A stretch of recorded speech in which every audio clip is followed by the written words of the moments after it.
Belinda and HarperAudio Australia present this unabridged recording of In the Quiet, written by Eliza Henry Jones and read by Jennifer Vuletic.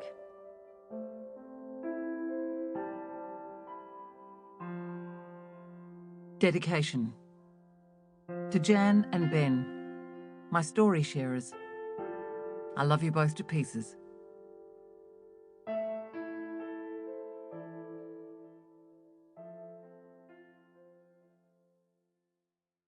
I don't know how I died. That's strange, isn't it? To be dead and know that, but to not know how it happened. To not know my last memory. It's not something that I ever considered when I was alive. I can see and I can hear. And when I remember back to other times and other places, I see and hear them as though I'm reliving them. But when I remember, I miss things that are happening now.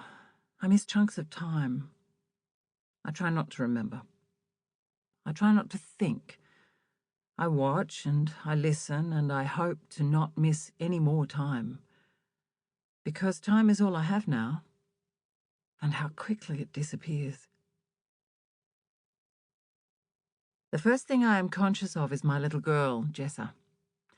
She's sitting on the veranda wearing the blue dress I bought her last summer. She has perhaps worn it twice since then. She is coming into her teenage years and the dress already seems too short, riding high above her knees. She's fiddling with a nail from a horseshoe and keeps stamping her foot. There's bull ants, that's why. She stares left where the big paddock is. She makes a clucking noise with her tongue like she's coming in to a jump on her pony. Purple flowers from the jacaranda start to fall and she shakes her head free of them and glares up. "Don't!" she says. And above her head, Rafferty is hanging out a window, grinning, one hand wrenching a branch backwards and forwards. "I said don't!" She is on her feet, fist clenched around the horseshoe nail. She runs inside, straight into her father. "Whoa," he says, patting her. "Easy." My husband, Bass, Sebastian, is a farm boy. He has always been prone to stroke me and make cooing noises whenever I was unhappy or unsettled. Has been prone to make clucking noises like Jessa if I walk too slowly down the street.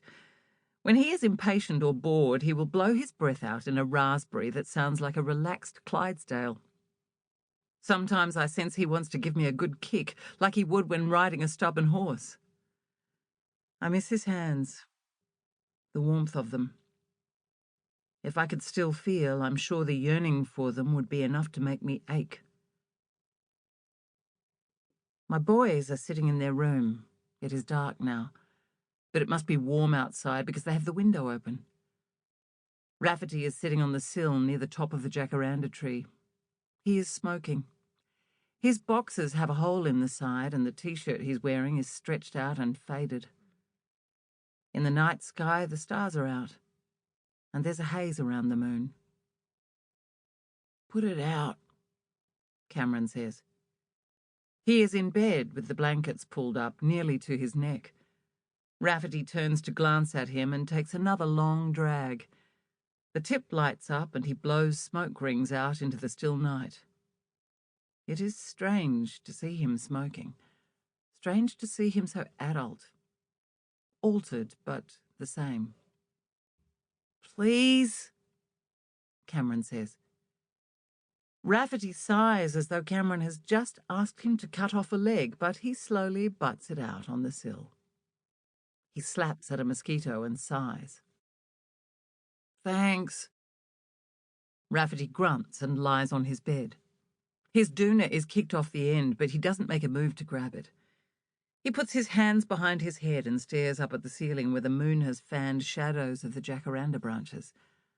Rafferty blinks slowly, watching their stillness. "Are you okay?" Cameron's voice is quiet, barely a whisper. "Of course I am." Sample complete. Ready to continue?